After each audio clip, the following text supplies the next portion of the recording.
هیچ شێوەیە وەکو بنەماڵەی دکتۆر وشیار لە خوێنی مامۆستا سازش ناکرێت. 5 ساڵ لەمەوبەر دکتۆر وشیار ئیسماعیل زانای ئاینی و کەسایەتی دیار و ناسراوی شاری هەولێر لە نێو ماڵەکەیدا و لە بەردەم خێرزان و منداڵەکانیدا درایە بەردەستڕێژی گولە و شەهید کرا.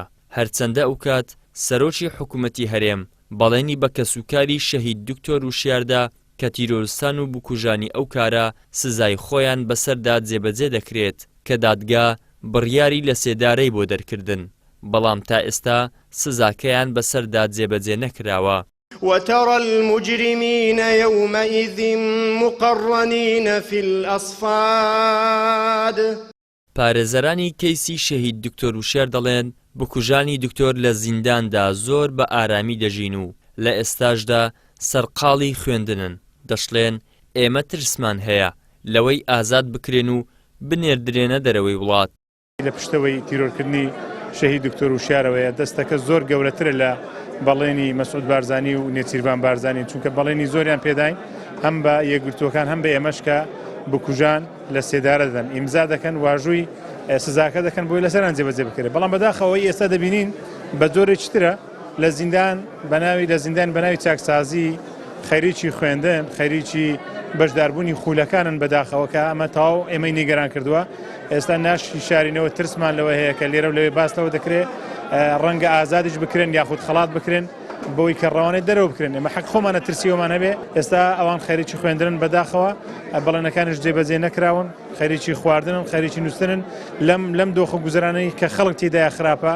ئەوان نەپێویستیان بە نەوتی سپیە، نەپێویستیان بە غازە، بە سوتەمەنیە لە زیندان کراونەتە دابەستە و خەریکی بە هایلاف دەژین. بەڕاستی ئەوەی کە بۆ ئێمە دەجێڕدرێتەوە لە ژیانێکی خۆش و شایستەیان داناون. هاوکات کەسوکاری شەهید دکتۆر وشیار لە یادی 5 ساڵەی تیرۆرکردنیدا تەفسیرێکی تایبەتیان بۆ بەچاپ گەیاندووە کە لە سوورەتی فاتیحە و سوورەتی ئەلبەقەرە پێک هاتووە کە دکتۆر وشیار بەر لە شەهیدبوونی نووسیبووی. سپاسی پەیام دەکەم پەیامدار بن ئینشاءڵڵا ئەو تەفسیرەی مامۆستا کە بە ناونیشانی قورئان و ژیان ئەوە دکتۆر وشیار کاتی خۆی بەرنامەیەکی رادیۆیی بوو لە رادیۆی گورت و پێشکەش کردووە و قوتابیەکانیش هەستاون دیسان نووسیانەوە و ئێمە قوتابیەکان بە تایبەتی مامۆستا عەلی کە لە قوتابی خۆشەویستەکان بوو هەستا هەموو نووسیەوە و چاپی کرد لەگەڵ کۆمەڵێک لیژنەیەکمان پێک هێنا. ئەو لیژنە هەستان بە دوواداچوونیان کردەوە و تەحقیقیان کردەوە. ئەو تەفسیرەی کەوا ئێستا بە چاپ گەیشتووە تەفسیرەکەش نزیکەی 685 لاپەڕەیە، ناویش لێنە قورئان و ژیان، یعنی تەفسیر نییە، سوورەتی بەقەرە و سوورەتی فاتیحە و بەقەرەی تێدایە و تەفسیرێکی زۆر نایابە، یعنی بە شێوازێکی جوان معنەکانی لیدایتەوە. ئینجا دواتر شەرحێکی کردیە ئینجا لەگە واقع یعنی سازاندیتی. 5 ساڵی تەواوە دکتۆر وشیار زانای ناسراوی ئاینی درایە بەردەستڕێژی گولە و شەهید کرا، بەڵام تاکو ئێستا بکوژانی سزا نەدراون.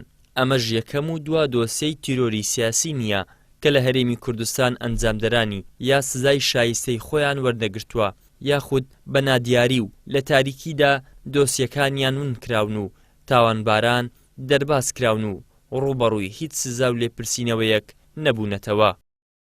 ئیدریس محەممەد، کەناڵی ئاسمانی پەیام، هەولێر.